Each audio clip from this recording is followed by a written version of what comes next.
Tekereza umugore umaze imyaka myinshi arota umunsi azumva umwana amuhamagara ngo mama. Ni ibintu bishimishije cyane. Tekereza umuntu wamaze kugurisha ibintu bye byose, agatira amafaranga inshuti n'abavandimwe, akazenguruka amavuriro menshi cyane ashaka uburyo yabona urubyaro, ariko bikanga. Mu gihe benshi bumva ko ikoranabuhanga ryazanye ibisubizo bishya ku bibazo by'ubuzima, hari indi isi itavugwaho cyane iri gukura umunsi ku wundi. Isi yo kugurisha no kugura intanga ngabo kuri interineti. Ni isoko ritangira amaduka, ritagira ibyapa, ndetse rimwe na rimwe ritagira n'amategeko arigenga, ariko ririmo amafaranga menshi, amasezerano y'ibanga, ndetse n'inkuru ziteye ubwoba kurusha uko abantu benshi cyane babitekereza. Uyu munsi umuntu ashobora kwicara iwe mu rugo, agafata telefone ye akinjira ku rubuga nkoranyambaga cyangwa urundi rubuga rwo kuri interineti, maze mu masaha make cyane gusa akabona umuntu wemera kumuha intangangabo kugira ngo asame. Ariko ikibazo gikomeye ni iki: ese uwo muntu ni nde? Ese koko afite ubuzima bwiza? Ese ibyo avuga ni ukuri? Ese umwana uzavuka azaba afite amakuru yose ku nkomoko ye, cyangwa hari indi byago byihishe inyuma y'ayo masezerano? Reka nangire ngusuzana no gushimira maze gukanda subscribe ku Ihuzo TV. Ngiye tujye kubana muri iki kiganiro Dituru.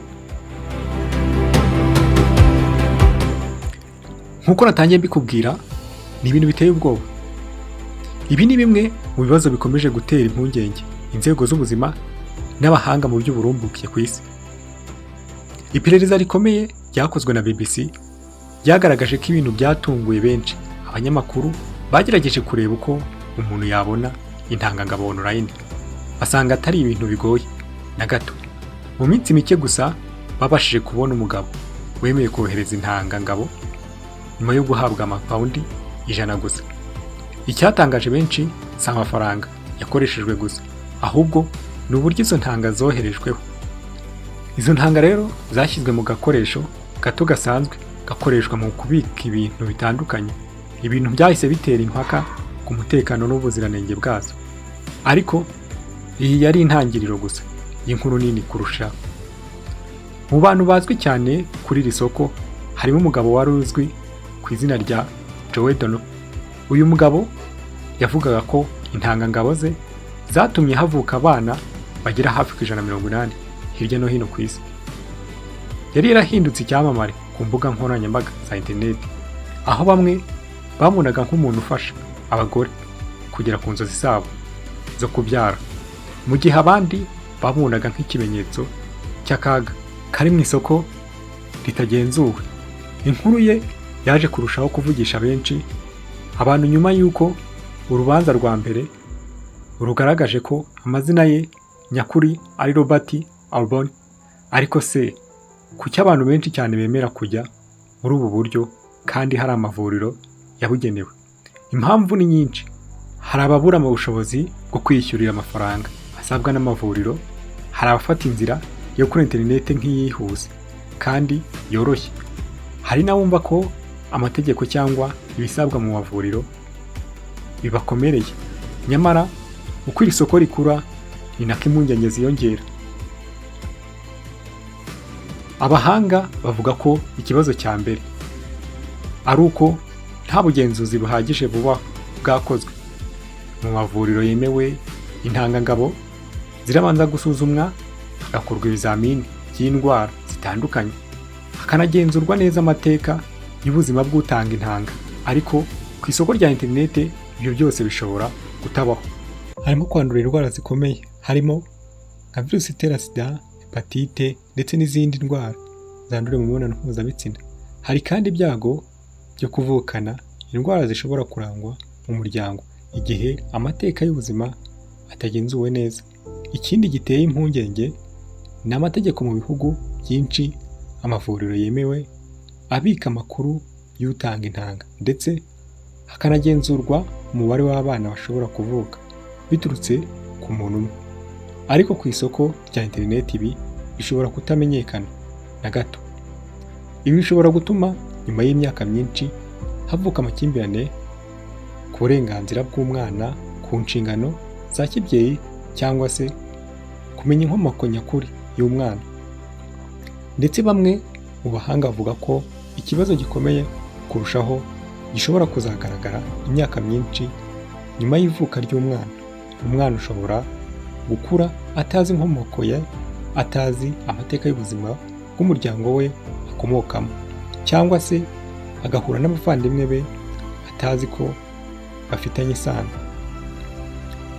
Mu gihe ikoranabuhanga rikomeje guhuza abantu kurusha mbere hose, isoko ry'intanga ngabo zigurishwa online naryo rikomeje kwaguka, ariko uko rikura ni nako rikomeza kuzamura ibibazo bikomeye ku mutekano, ubuzima n'ejo hazaza h'abana bavuka.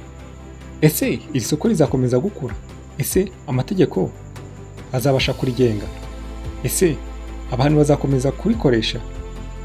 Nubwo hari impungenge nyinshi, ni ibintu bimwe mu bibazo bikomeje kwibazwa n'abahanga ku isi yose, ariko ikintu kimwe kirasobanutse: kwifuza kubyara ni uburenganzira, ni inzozi za benshi.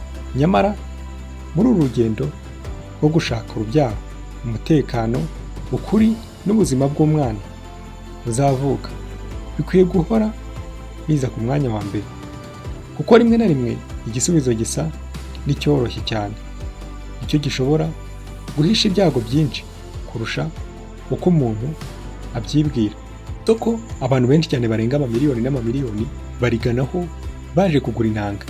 Nyamara amavuriro asanzwe ajyaga akora ibi ngibi cyane cyane mu bihugu byo hanze nk'Ubwongereza nibwo buri kuza imbere mu bantu bari kugura intanga cyane online. Aha ngaha urimo uragenda ugasanga abantu bashyize amatangazo bati mfite intanga nziza, maze kubyara abana barenga 50, uwazigura yaba yigura imari. Aba ngibi ni ibintu bitunze abantu benshi cyane bagiye batandukanye, byamaze kuba akazi. Iri soko ni isoko rinini cyane, ariko nanone riteye impungenge nk'uko nabikubwiye ikiganiro cyose nagiye nkuramburira. Ibi ngibi abantu benshi cyane bari kwibaza ejo hazaza. Ese icyitwa amasano kizongera kubaho? Byaba bisa nk'aho hari iherezo ry'amasano. Nta musaza wawe, nta mushiki wawe.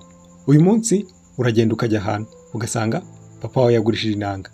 Ejo wamaze kuvuka ndetse na wa mwana wundi yamaze kuvuka. Aha nta kabuza muzagenda muhure mubyara abana.